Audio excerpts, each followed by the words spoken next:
So now that Saul and Jonathan are conveniently dead, where does David go from here? So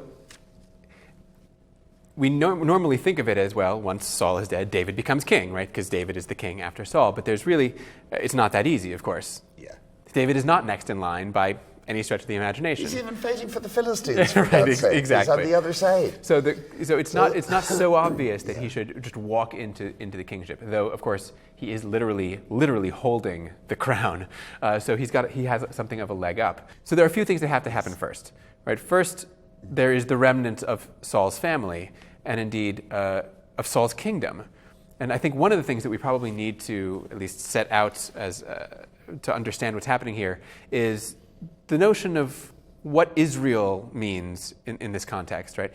We are not talking about Israel that looks like the Israel today. When we say Israel and talk about Saul being king over Israel, right, we're really not talking about the whole nation. We're talking about part of it, right? So do you want to sort of lay out for us the two basic parts of the kingdom? I mean, this would be the old heartland of Israel, as you get it in Judges, especially, is in that region up around Shechem, Shiloh, the hill country north of Jerusalem, Ephraim. Right, Ephraim and this is Manasseh. This is kind of the core heartland, and this is Saul's base. Yeah, all the way up north into Gilead. Whereas David coming from Bethlehem, this is Judah. Now, Judah doesn't show up that much in the book of Judges. It doesn't seem to be part of it. He is well integrated, shall we say, into the rest of. And indeed, a little bit down the line, after Solomon, these will split again. Right. So I think what's important is to recognize that unlike the way the biblical narrative presents it, which is we had a unified Israel, all 12 tribes from the very beginning, that then dissolves after Solomon, what we really have is a northern and a southern part that are independent until David will bring them together and Solomon hold them together, at which point they go back to the way that they always were. Go back to the way they were. And this is important then for understanding what it means for Saul's kingship and his family to still be ruling in Israel, right, after Saul's death. And the king who comes, the semi-king that comes after the death of Saul up in the north, is his son Ishbosheth. Right? Yeah. Not a particularly compelling figure. No. But now, by the time David gets through here, within the first couple of chapters, anybody of any consequence in Saul's family will have disappeared. Disappeared is a nice... Been disappeared? Except being disappeared, with one exception. Yeah. And that's the cripple. Yeah. And David would make a great show of taking him in and showing how good-natured he was towards the house of Saul. Right. In the meantime, not only all the people in Saul's family, but any capable generals that he had will all get killed off. Yeah. And the blood will all be on the hands of Joab, David's general. And even this will be recited later on when David is on his deathbed. Yeah. You remember the terrible things that Joab did. Yeah, David says at one point, right after the death of Abner, one of the northern generals, right? David says, may the guilt be on Joab's house forever and not a bit of it on mine. Yeah. And put on sackcloth to mourn Maranatha. So as all of these people die around David, all of these members of Saul's family and these other northern military leaders, right? The text is super clear. David is not the one who did it. David did not order it. David was never, it turns out, even in the same room when it happened. And he didn't approve. And he definitely doesn't approve, even though every single death is entirely to his benefit. Right? Every single one he politically benefits from, and is very much the kind of thing that he probably should have ordered if he didn't. But again, we are being presented with a story of David's life in which he really does very little that's wrong, even as wrongs happen all around him. He would not be the last ruler or king to evade responsibility by blaming his underlings for the things that seem to benefit him. Yeah. So he becomes king over Israel in multiple stages. Right. Yeah. The first stage is down in his area, right? Down in Judah, Hebron. at Hebron. Now, Hebron was associated with Abraham. Which came first, do you think? This is It's a an good question. open que- yeah. I have to say, I suspect that they are two separate traditions. Right? The Abraham tradition of being in Hebron and the David connection with Hebron. I'm more tempted to say that David's connection with Hebron has to do with actually probably the story of Nabal and Abigail, where Nabal, I think, is probably a chieftain of the clan that centers around that area.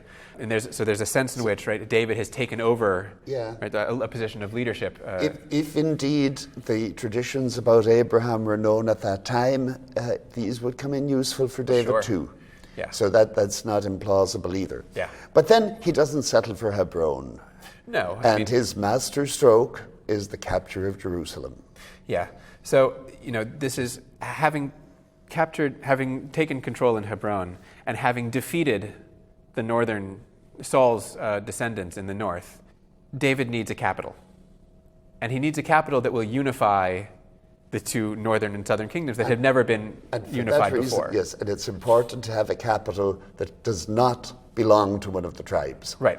So it's not in anybody's tribal territory. That's right. And it's a strong place. Yes. It's hard to take. Jerusalem had been inhabited for millennia. Yeah. A very long-lasting stronghold. Who were the people there? Just before him were the Jebusites, Yeah. of whom we know very little, in part because David either wiped them out or assimilated them all into his people. Yeah, but even in the book of Genesis, you have the traditions about Melchizedek. So it was surely a god called El who was worshipped there, El Elyon, and El Elyon now would become another name for the Lord. Yeah. This all will be folded in, but it is an old Canaanite tradition, whatever branch of Canaanites you want to call them. That's right. So then David baptizes this, so to speak, by bringing up the ark. Yeah. And does so with great gusto. And it's a big show, lots of fanfare. A big show, high jumping, and uses the occasion to get rid of Michal, who has outlived her usefulness. Right, Michal again, Saul's daughter. Yeah. And the reason to marry Saul's daughter in the first place, it seems not so much out of love, perhaps, but this is the type of perfectly expedient, royal wedding where one marries into a royal family for the purpose of gaining credibility. Yeah.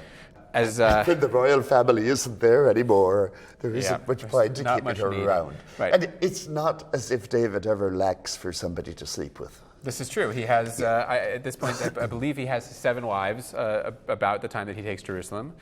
And he'll get a few more before he's finished. He will acquire some more. Now we're coming up here to one of the key chapters in all of the Hebrew Bible, I think. This is 2 Samuel chapter 7. Yeah. And this is a promise made to David when the king was settled in his house and the Lord had given him rest from his enemies all around. The king said to the prophet Nathan. Now, the prophet Nathan just springs up like a daffodil in the spring. Yeah. No reason to think there was such a person around. No. But kings have prophets. You need them in order to consult your God and to get reliable messages. And so he asks Nathan, I hear I'm living in a house of cedar, but the ark of the Lord dwells in a tent. And Nathan, as you would expect, says, go do whatever is in your mind. Mm-hmm. But then Nathan has second thoughts. And the Lord says to him, I don't need a house. I've always lived in a tent. Mm-hmm. And you have a strange, and in fact what follows from that is, no, I'm going to build you a house. Yeah. And in this case, it's a dynasty. Mm-hmm. And this surely, was something that was contended very early on. The claim that God wanted David to have a dynasty and to pass on this kingship to his son. The awkward thing in it is that David doesn't build the temple. Right. I mean, so this is the question. This is the question that's driving this text, right? Is if David was the great founder of the dynasty and the one who brought Judah and Israel together and created the great kingdom and captured Jerusalem and brought the ark there, how is it possible that he's not responsible for the temple? And you know, and you can and you can see this tension. It's a long-standing one, right? By the time we get to the Book of Chronicles, some 400 years later or more, right? They know that he didn't build it, but he's given credit with drawing up the blueprints and setting everything up. And literally, he didn't put the stones there. Yeah. But otherwise, but he said how many singers you should have and how they should sing he and set up everything. the liturgy, the whole thing, the whole thing in Chronicles. But so. Not yet here. But you have the question, right? How is it possible that he's not the one who built the temple? So you see, I figure that this is a good indication of kind of a raw historical fact. This is an embarrassment that you have to explain. Mm-hmm. And it must be the case that he did not, in fact, build the temple. Mm-hmm. And so you explain it by saying, well, actually, God told him not to, that he really wanted his son, Solomon, to do it. Yeah, although even there is a tension, right? That is God's explanation for why he shouldn't have a temple. That is, I've always dwelt in a tent. Doesn't explain why Solomon should then build him one a few years later. At all. Yeah. Right. So we may then be seeing again multiple layers in this text. Yeah. And difficult enough to sort out. Yeah. But then it goes on to give you the prescription for the future of the kingship. I will raise up your offspring after you. He shall build a house for my name. I will establish the throne of his kingdom forever. And this is the promise of an everlasting dynasty. And this would in time become the basis for messianic expectation later on in the New Testament period. I will establish the throne of his kingdom forever. I will be a father to him, and he will be a son to me. Mm-hmm.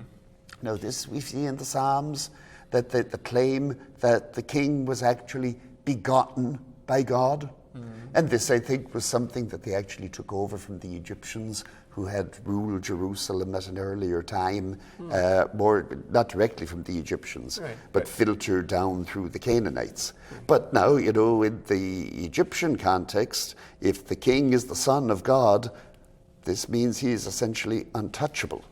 But then it goes on to say, when he commits iniquity, I will punish him with a rod such as mortals use, but I will not take the kingdom away from him. Yeah, so what would you say is the historical setting that is behind the kind of tension that you're seeing in the text here? I think that what you're getting here is something that on the one hand preserves the historical claim of the Davidic dynasty to be elected forever by God, but edited by a Deuteronomist, who says we can't just give them carte blanche.